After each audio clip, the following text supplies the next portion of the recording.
had the new number on my bank account on my vision board. I would look at it every night before bed. Later that day, I was looking at my vision board the way I always do, and that number jumped out at me. Call jumped out at me, and I just thought, oh. This is my summer drink. Waterloo black cherry sparkling water. So good. Hello everyone, welcome back to my channel. I hope you guys are having an amazing day, an amazing week so far.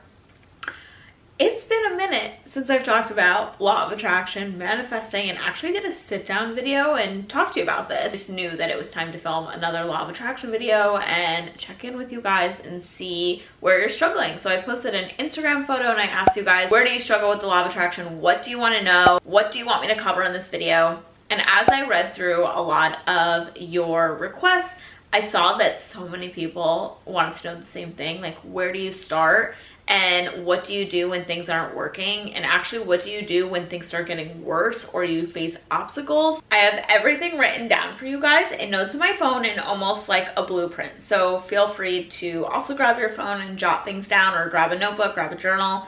And the first tip that I have for you guys, we have to start with it, although so many of you already know this tip, but I can't go on to the second tip until we talk about this one. But the first is, obviously, you need to be writing down what it is you want, getting specific, and if you can, make a vision board. So around January, like the first week of January, January 2nd, maybe January 3rd, I made a vision board. I was super specific on there with photos and words. You can also do this in a journal, whatever inspires you guys. I don't want to tell you you have to do one or the other, but whatever is going to be something that you can look at before bed every single night and feel like you already have it, or feel like you're that person. I'm going to be referencing that a lot in this video. It's about the feeling, not what you physically have.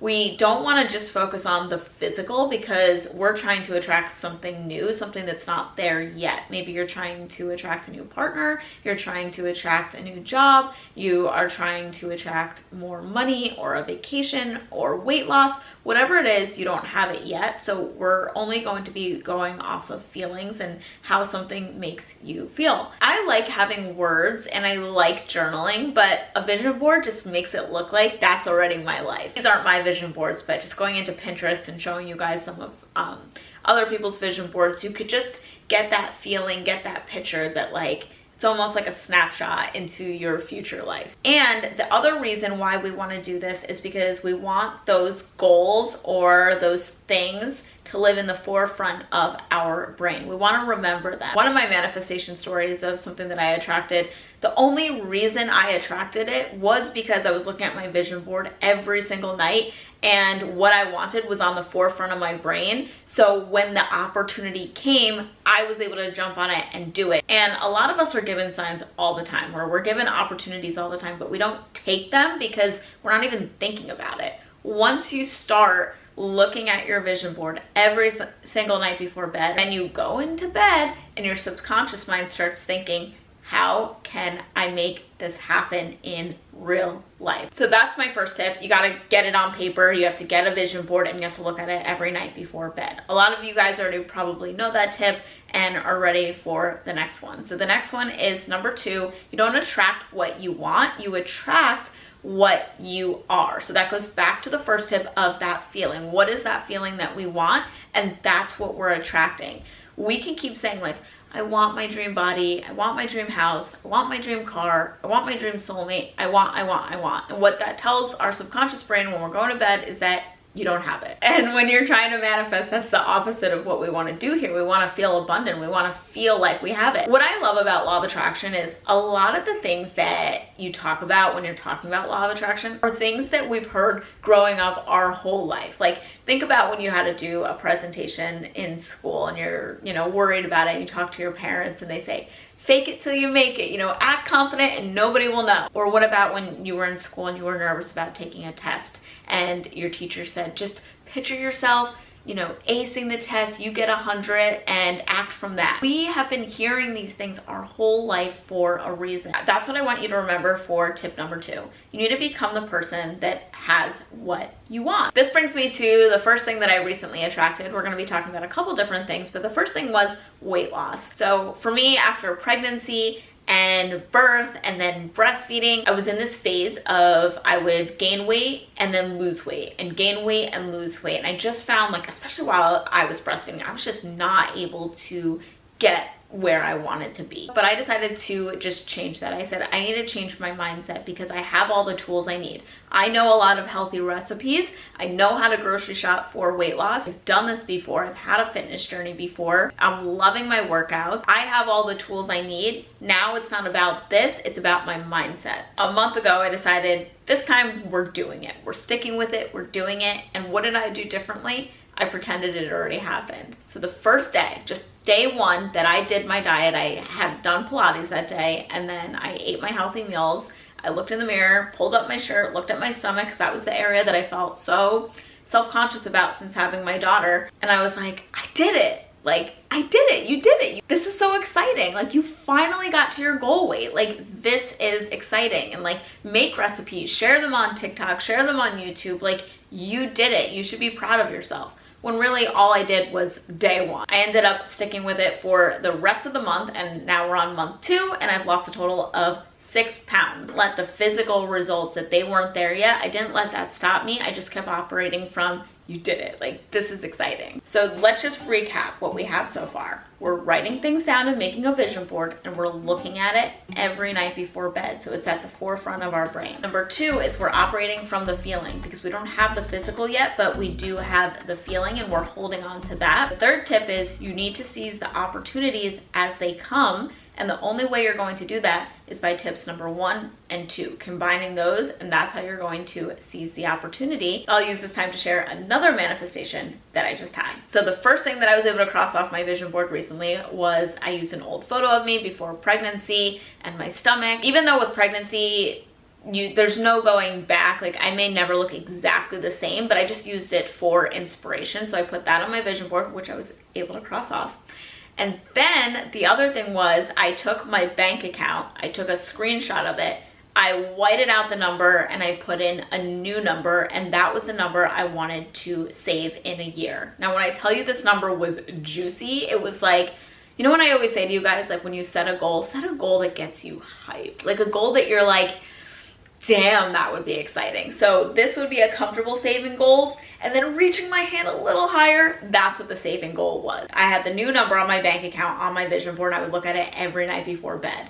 And there'd be a few times I'd look at it before bed and think like, okay, that stresses me out. It's not gonna happen. Why did I even do that? Who do I think I am? Like, I'm not gonna do that. The number just stopped feeling good because I started rehearsing, and maybe some of you guys can relate to this, but I started rehearsing all the reasons why that's not gonna happen. And I recently just started saving money again. So seeing that the number was so small and that number was so big, I just didn't see how it was going to happen. I also had this limiting belief that I wasn't able to save money and do investments at the same time, because that's where in the past a lot of my savings would go right to investments so that they can pay me in the future. And so I had this limiting belief that like I would never get the money to that amount, because every time I get close to that amount, I put it right to an investment or buy something new towards an investment. So I just did not see how it was gonna happen, and I started getting down on myself. And yeah, what does our brain do when, especially when it's around like money, you start counting like what's coming in, what's going out for bills, and you're like, it's never gonna happen, right? Like, we all do that. So I went back to the feeling of why do I want to save money? And that was because the very first time in my life, in my mid-20s, was the first time that I ever saved money, and it gave me like this confidence that it's there if I need it. But I'm just going to embody the feeling that it feels really good to look at that vision board and see my account at that number. It feels really good. Then I looked at it every night before bed. That savings account lives right here in my brain. It's something that's on my mind. It's something I'm thinking about. A couple weeks later, I got a call to sell one of my properties. And I thought, I know it's a seller's market. I know it's a really good time to sell, but I don't want to. I was so stubborn in my mind of what I wanted to do that I wanted to hold that for, you know, years to come, being a landlord, all of that. Like, that's what I had in my mind. So I said no. I didn't seize the opportunity. I said no. Later that day, I was looking at my vision board the way I always do, and that number jumped out at me, and the call jumped out at me. And I just thought, oh my gosh. Oh. So that was another goal that I got to check off my vision board of that dream savings. That even though in my head I saw it like every month I'm gonna save this much, this much, this much, and then I'm gonna have that at the end of the year. But it didn't come like that. It came like all a lump sum. And maybe you're feeling negative and you're like, well, that's easy for you. If you're playing that game of that's easy for you, or well, you had something to sell. I was offered that exact same thing last summer and said no, because it wasn't on the forefront of my brain. I didn't even have that goal yet. I didn't have that goal until the new year. It really all goes to show that when you get specific, embody the feeling, you can start to seize opportunities as they come and take signs as they come, because your subconscious brain is looking for them. If I didn't write that down, if I didn't think about it, if I didn't have that vision board, I would have just said the same thing again. No. My fourth tip is obstacles and struggles are not an example of it not working for you. Say you're on your weight loss journey and maybe you came home and ordered a pizza and you went off your diet and you're like, see, every time I do this, every time I try to be healthy, it doesn't work out. Or maybe it's with money. Every time you're saving money, saving money, saving money, then all of a sudden a big bill comes, and it happens all the time. Every time you go to save money, something happens. Or maybe you're really excited about work and then you lose your job. Obstacles and struggles are not evidence that the law of attraction isn't working for you and your manifestations aren't coming true. What I want you to keep in mind is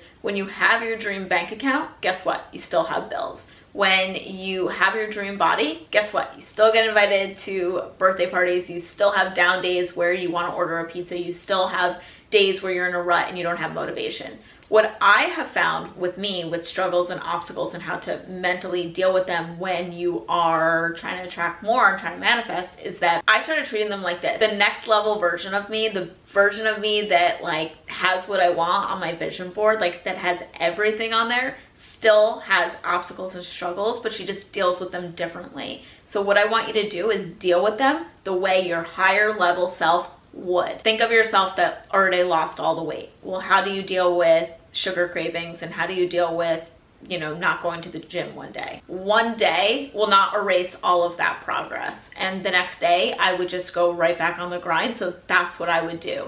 And the same thing with bills. Guess what? When you have your dream job or you have your dream career, you're going to still have bills. So how does your next level self react to them? They pay them. And they don't worry that more is not coming in. They just pay them and still feel abundant because there's overflow, because there's more, because there's enough to go around. Essentially what I'm saying is you can't turn every struggle or every obstacle into proof and evidence that what you want isn't coming, and that manifestation doesn't work, and that goal setting doesn't work.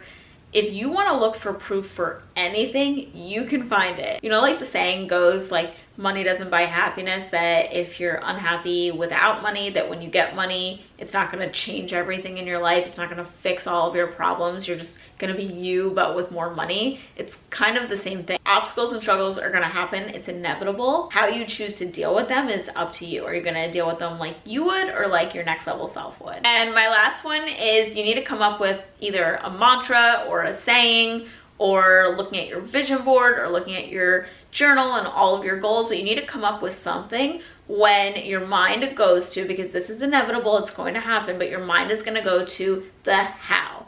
How is this going to happen for me? How am I going to meet my soulmate? How am I going to lose weight? How am I going to get more customers in my business? Like, whatever it is, your brain will go to, but how is it going to happen? And when you live in the how, that's where your brain, like your physical brain, wants to build the evidence of how it's not going to happen. Like me with the savings account, like, well, this much is coming in, this much is going out. When you worry too much about the how, you steal your imagination that is coming up with unconventional ways to make it happen for you. But every time I start like rehearsing, like, okay, but how will this happen? How will that happen? I immediately stop myself and say, this is none of my business. I don't know why I do that. I don't know where that came from and when I started doing it, but that's what I'll do. I'll be like, this is none of my business.